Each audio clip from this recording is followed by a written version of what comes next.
రాయలసీమ ఎత్తిపోతల పథకం అంశంపై రాజకీయ వేడి కొనసాగుతుంది. నెల్లూరులో వైసీపీ ఆధ్వర్యంలో నిర్వహించిన task force committee round table సమావేశంలో కూటమి ప్రభుత్వంపై వైసీపీ నేతలు తీవ్ర విమర్శలు చేశారు. నెల్లూరులోని డిఆర్ ఉత్తమ హోటల్లో జరిగిన సమావేశంలో వైసీపీ రాష్ట్ర సమన్వయకర్త సజ్జల రామకృష్ణారెడ్డి, మాజీ మంత్రి కాకాని గోవర్ధన్ రెడ్డి, పలువురు మాజీ ఎమ్మెల్యేలు, పార్టీ నేతలు పాల్గొన్నారు. రాయలసీమ లిఫ్ట్ పనులు గత ప్రభుత్వ హయాంలో 80% పైగా పూర్తయ్యాయని, మిగిలిన పనులు కూడా పూర్తి చేయాలని సజ్జల డిమాండ్ చేశారు. రాయలసీమ లిఫ్ట్ ఇరిగేషన్ ప్రాజెక్టును నిలిపివేయటం వెనుక రాజకీయ కుట్ర ఉందని వైసీపీ ఆరోపించింది. రాయలసీమ ప్రాంత ప్రయోజనాలను ప్రభుత్వం దెబ్బతీస్తోందని నేతలు విమర్శించారు. ప్రాజెక్టు విషయంలో ప్రభుత్వం స్పందించకపోతే రాష్ట్ర వ్యాప్తంగా ఉద్యమాన్ని ఉధృతం చేస్తామని ఆయన తెలిపారు.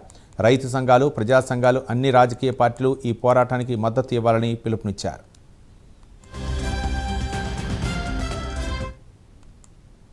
పార్టీ అధ్యక్షుడు మాజీ ముఖ్యమంత్రి జగన్మోహన్ రెడ్డి గారి ఆదేశాల మేరకు ఆయన ఆలోచనలకు తగినట్టుగా ఏదైతే మా హయాంలో, మా ప్రభుత్వ హయాంలో రాయలసీమకు కృష్ణా వాటర్ అలొకేషన్ ఏదైతే ఉందో, అలాగే నెల్లూరు జిల్లాకు ఇంకా అంతర్రాష్ట్ర దీనికంటే చెన్నైకి పోవాల్సిన వాటర్కి సంబంధించి మొత్తం 101 టీఎంసీ అష్యూర్డ్ వాటర్ నికర జలాలు శ్రీశైలం డ్యామ్ నుంచి, రిజర్వాయర్ నుంచి ఉన్న కేటాయింపులు ఉన్నవి ఏదైతే ఉన్నాయో అవి ఆచరణలో నిజంగా అందుకోవడానికి ఉన్న అవకాశాలు పూర్తిగా సున్నా చేస్తూ కారణాలు రకరకాలు. ఒకటి, వచ్చే వరద ప్రవాహం రోజులు తగ్గడం, పైన కర్ణాటక ఆల్మట్టి డ్యామ్ హైట్ పెంచడం, తర్వాత ఓవర్ ది పీరియడ్ తెలంగాణ ముందు ఉన్నదా కంబైన్డ్ స్టేట్గా ఉన్నప్పుడు, తర్వాత మనం విడిపోయాక కొత్త ప్రాజెక్టులు అనుమతి ఉన్నా లేకపోయినా కొత్త ప్రాజెక్టులు తీసుకురావడం, అవన్నీ కూడా ఒకవైపు పైనేమో వచ్చే నీళ్ళు ఆగుతున్నాయి,